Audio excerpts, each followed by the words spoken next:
নাবালিগ অবস্থায় যার বাচ্চা মারা যায়, ওই বাচ্চাগুলিকে আল্লাহ পাক রব্বুল আলামিন কিয়ামতের ময়দানে বাপ মার জন্য বহুত বড় সুপারিশকারী বানায়।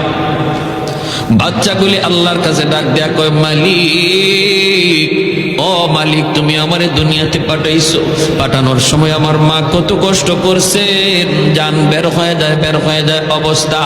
এরপরে আমি দুনিয়াতে আসলাম, এত কষ্ট আমি মাকে দিলাম, কিন্তু মার কোনো খেদমত আমি করতে পারলাম না, আমার মা ঋণ আমি শোধ করতে পারলাম না।